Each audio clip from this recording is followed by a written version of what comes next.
Before we start, ask AI this question. Explain to a fifth grader, imagine you have a photo of a cat. If you cut the photo into tiny squares and shuffle them randomly, could you still tell it's a cat?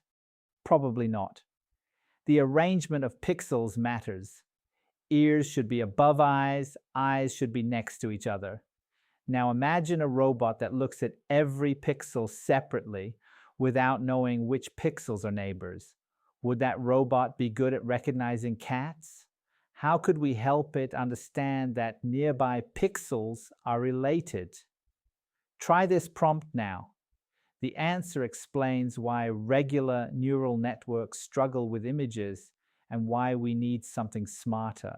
Welcome to Topic 2, Computer Vision. In Topic 1, you mastered neural network foundations. You built neurons, discovered why hidden layers matter with our Fox problem, learned backpropagation, and trained a real network on MNIST. Your MNIST network hit 97 pi's accuracy, impressive. But there's a problem hiding in how we handled those images. Today we'll discover it and learn about a revolutionary solution. Convolutional neural networks, CNNs. The problem with flattening. Remember what we did with MNIST images? We took each 28x28 image and flattened it into a list of 784 numbers.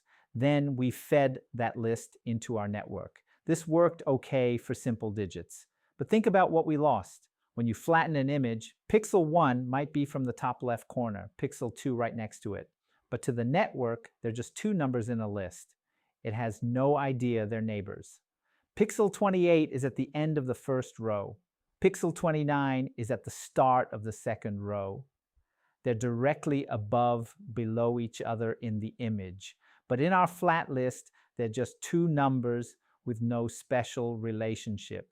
We destroyed all the spatial information, the arrangement, the neighborhoods, the structure. Why spatial information matters.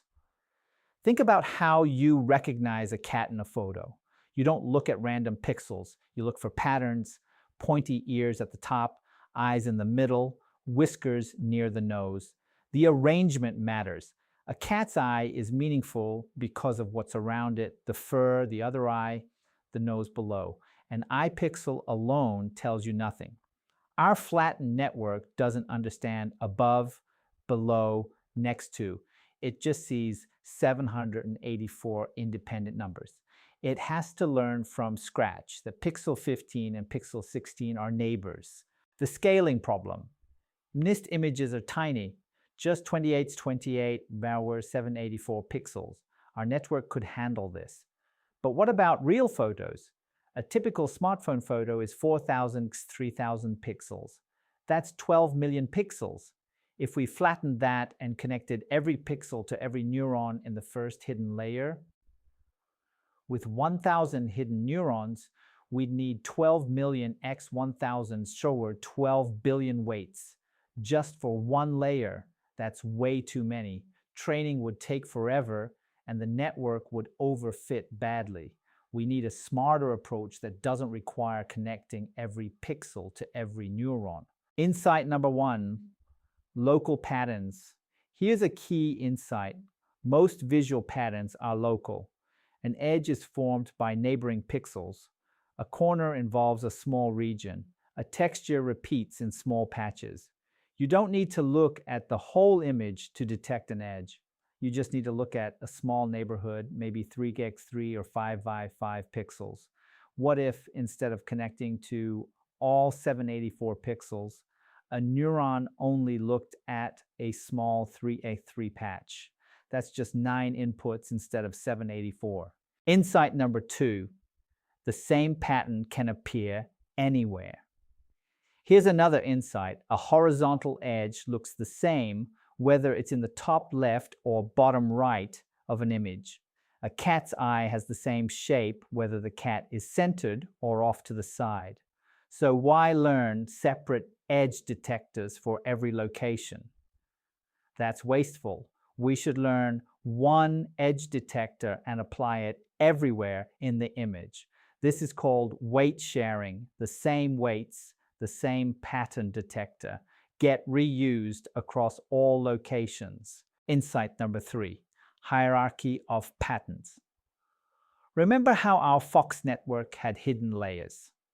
Early neurons detected simple patterns. Later neurons combined them into complex ones. Images work the same way.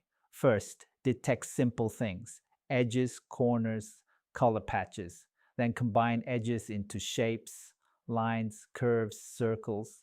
Then combine shapes into parts, eyes, ears, wheels. Finally, combine parts into objects, cats, cars, faces. Each layer should look at a slightly bigger region, combining the simpler patterns from the layer before. The solution, convolution. These 3 insights, local patterns, weight sharing, and hierarchy, lead us to convolution. It's an operation that, 1, uses a small filter, like 3x3, that only looks at local neighborhoods. 2, slides this filter across the entire image, applying the same weights everywhere. 3, produces a new image showing where the pattern was detected. Stack multiple convolution layers, and you get a convolutional neural network, a CNN. What's a filter? A filter, also called a kernel, is a small grid of weights. For example, a 3x3 filter has just 9 weights. Different filters detect different patterns. A filter for vertical edges might have positive weights on the left and negative on the right. When it slides over a vertical edge, it produces a strong response. The beauty is we don't hand design these filters. The network learns them through backpropagation. It discovers what patterns are useful for the task. Sliding across the image, imagine placing a 3x3 filter in the top left corner of an image. Multiply each filter weight by the pixel underneath, sum them up. That gives you one number, how strongly this location matches the pattern. Now slide the filter 1 pixel to the right. Repeat. Keep sliding until you've covered the whole image. You get a new grid of numbers, a feature map showing where the pattern appears. A bright spot in the feature map means the pattern is here. A dark spot means no pattern here. Multiple filters, multiple patterns. One filter detects one pattern, but images have many patterns, so we use many filters in each layer. A typical first layer might have 32 filters, detecting 32 different low-level patterns like edges at different angles, corners, blobs. Each filter produces its own feature map. So 32 filters produce 32 feature maps, 32 different views of what patterns exist where. Building up complexity. The first convolutional layer detects simple patterns in the original pixels. The second layer detects patterns in those patterns, combinations of edges that form shapes. Layer 1, edges, corners, color gradients, looking at pixels. Layer 2, lines, curves, textures, looking at edge combinations. Layer 3, parts, eyes, ears, wheels, looking at shape combinations. Layer 4, objects, faces, cats, cars, looking at part combinations. This hierarchy emerges automatically from training. The network discovers that edges are useful for detecting shapes, shapes are useful for parts, parts are useful for objects, connecting to our fox problem. Remember baby foxes versus adult foxes? We needed hidden layers to detect pointy ears plus small body versus long snout plus bigger body.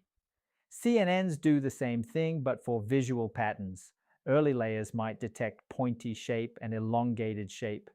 Later layers combine pointy at top plus fur texture, probably an ear. Final layers, pointy ears plus small body plus orange fur, fox. The difference is CNNs look at spatial neighborhoods, not just lists of features. They understand that the ear should be at the top of the head. Pooling, shrinking the feature maps. As we go deeper, we want layers to see bigger regions, to combine simple patterns into complex ones. We do this with pooling. Max pooling takes a 2x2 region and keeps only the maximum value. This shrinks the feature map by half in each dimension. Why max? Because we care about whether a pattern was detected, not exactly where.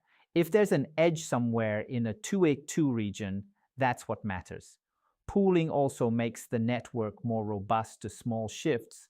The cat can move a few pixels and still be recognized. A typical CNN architecture.